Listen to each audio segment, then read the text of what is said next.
Hello and welcome back, you guys. So today we're going to be talking about planning essential. What are the top 5 absolute planner must-haves that you should have alongside your planner if you want to be effective, if you want to be functional? What are the absolute must-haves, especially when the choices are feels like they're limitless? So I wanted to share sort of my 2023 updated version of this because I wanted to kind of give you sort of an overview of what is working in 2023. What are my sort of absolute must-haves and go-to items that I feel like are way more essential than anything else that I've seen on the market. So if you're brand new to planning, if you're brand new to journaling, if you're finding that there's so many different options that are available when it comes to accessories, and you get kind of overwhelmed, then I think that you've come to the right place. So let's just dive right in. And of course, if we've never met, hello, how are you?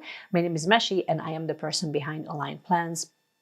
We chat a couple of times a week on this channel, and we talk about anything and everything: minimalist planning, functional planning, journaling, stationery, all the things. But the idea behind this channel really is for us to use these tools more mindfully, for us to use them in a functional way where it actually enhances our lives rather than just us accumulating things. So if that sounds good, you should probably stick around and we should hang out.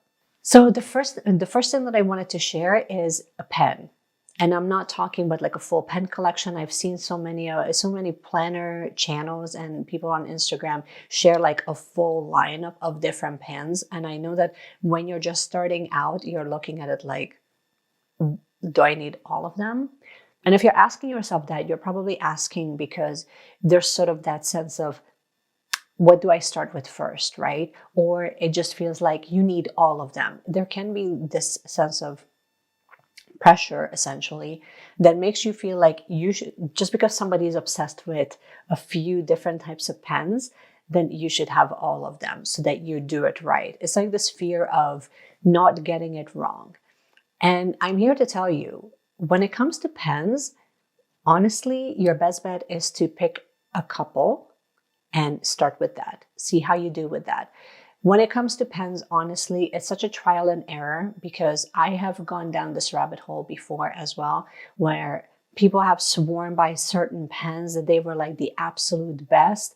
And honestly, I couldn't write with them. So ask yourself a few things. Are you left-handed or right-handed? What is the angle that you're holding your pen? And do you prefer to have a gel pen, a ballpoint pen, a fountain pen, or dare I say pencil, although most of us do use pens. So I do have a couple of go-to pens that I use, and I'm not going to show you pens that one is significantly better than the other. My recommendation for you would be to take a look at the type of paper that you have, if you're left-handed or right-handed, the angle that you use a pen, and see if you can go into a stationery store where you can actually try them out. Michael's is a fantastic choice when it comes to that because just off the top of my head, I do have 3 pens that I love and I adore, and they're not fountain pens. They're actually just gel or ballpoint pens. Like this one is the Sarasa Clip 0.5, and I use this pretty much regularly. I have them in multiple colors. They write beautifully, but I love this as much as I love my Muji pen, as much as I love my Pentel point, like 01 pen. So they each work really well, but my preference changes based on the type of paper that I'm writing on. So kind of ask yourself, like, what type of planner do you have? And what type of paper are you going to be writing on? And if you're left-handed or right-handed. But having at least 1 or 2 essential pens that are sort of your go-to is an absolute must. Let's move on to tip number 2. What is the number 2 thing that you should absolutely have? I think that you should have either a dot marker or have dot stickers. And the reason for that is because it allows the information that you're putting down on the page to kind of pop. And if you don't feel like investing in dot stickers, which can be not only time consuming, but it can also cost you more, I recommend that you invest in dot markers. This one is a clean, clear dot marker. This one is, so as you can tell, the tip is kind of rounded off. And so you just kind of point it and then it creates these beautiful dots. They come in multiple colors. If you don't want to invest in this, honestly, just using a highlighter and you just circle, it works just the same. But what it actually does is it not only it allows you to reference certain things, you can color code with them, but then you can also just point out certain things within your weekly or within your daily layout that just makes certain information kind of pop. So that's usually the main reasoning behind a few of the little different shaped stickers, is because it kind of makes the information pop off the page a little bit more than if you were to just kind of write it down. So investing in something like that would be fantastic. Amazon is also an excellent choice when it comes to just dot stickers. I have bought multiple rolls. So I have bought multiple rolls of, see, like there's like tons and tons and tons. And it's not to say that you shouldn't invest in different sellers on Etsy or just retailers that sell really high-end, really posh-looking. So here's another color, posh-looking dot stickers. But when you're just getting started, you might only need one. You know what I mean? So instead of like feeling like you should buy everything, just buy a couple of different things and see how you interact with them. See if you even use them. Because again, like having that pressure that everyone else is doing it, then you should do it. It's not really a good way to kind of get started, because then you're adding too much pressure on yourself instead of leaving space for you to find your own planning style. Now, what is number 3? Number 3, this is specific to, actually, it's specific to the ring-bound planners, but you're absolutely able to kind of take this tip and then apply it to any of your Hobonichi planners or any of your book-bound planners. But the thing is that most book-bound planners will already have this. So this is specific to if you have like a ring-bound planner like this, and then you have manual inserts. After you have set up your planner, make sure that your inserts also include just straight up lined paper. Lined or grid, or blank, I'll leave it up to you. You can kind of take a look at your preference. Just there's nothing on it. It's just lines. It's just a simple lined paper. And what this does, it gives you all the freedom to kind of create and customize your own inserts based on the day and based on your needs and based on the time of the month, time of the day. So alternatively, you can add a little notebook to the back of your planner, but I do think that that's kind of redundant because you don't need a full notebook. You usually only need a few pages of just lined paper for adding extra scribbles, reminders. You can use them as an inbox, which I think is fantastic. I've used them for finance updates, for doing research. Like there's multiple ways that you can kind of use just a simple blank lined paper. And it's so underutilized because we kind of, especially within a ring-bound planner, it can really feel like you should have an insert for literally every single one of your needs, your journaling needs, your weekly layout, your finance, like all the things. And sometimes you actually kind of don't need that. Sometimes you can actually just substitute that by creating your own kind of insert by just using a lined paper. So if you're looking at, you can honestly, like if you don't want to invest in just buying lined paper inserts, or you don't want different color ones, then what you can also do is just kind of print your own, create it on Canva, print it out, and hole punch it. You're good to go. So my number 4 recommendation, what is the number 4 must have? Honestly, you're going to love this. It's sticky notes. Sticky notes are so versatile, and you can choose just paper sticky notes. You can choose vinyl sticky notes. Vinyl sticky notes that are a little bit more sheer allows you to kind of highlight certain dates on your monthly. They allow you to use them as page flags. They allow you to add quick little reminders or extra notes. I personally love just straight up old school paper sticky notes because it allows me to, again, just kind of use it as a brain dump and kind of move them around as I need it. I do have certain sticky notes that I have at the very front of my planner because I do have a cover that I just kind of place the sticky notes on. So quick reminders or things that I have to pay, just something that I really need them to be on the top of my mind. I usually just jot them down on a sticky note, and then I just kind of move them around as I need them, whether I need them on a monthly layout or on a weekly or on my daily. I kind of move them around as needed. My number 5 tip is to use stencils. And the reason why I'm saying use stencils is because it allows you to kind of customize your planner the way that you need them. And you can replace a ton of icon stickies. So icons can add up.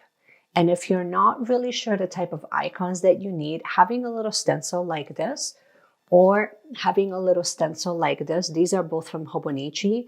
I use this every single day. So this one has little squares. It has all the shapes that I would need.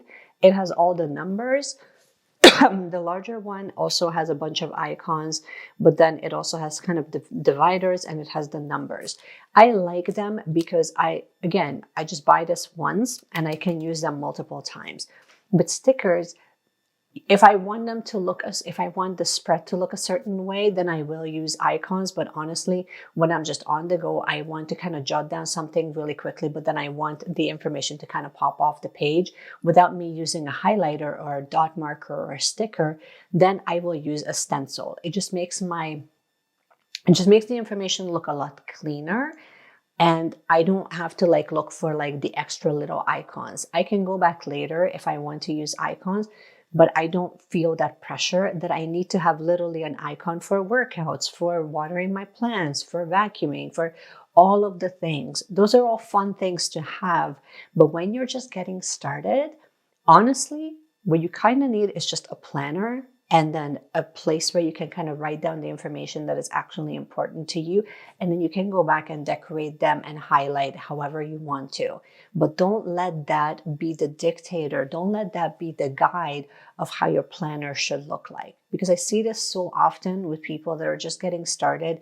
They see a beautiful and highly functional spread, and then they want to mimic that by buying that insert and that sticker and that, that teardrop sticker and the icon that goes on top of the sticker. And not only does it add up financially, but then at the end of the day, you have to ask yourself, is this the thing that is going to actually make a significant difference in my planning?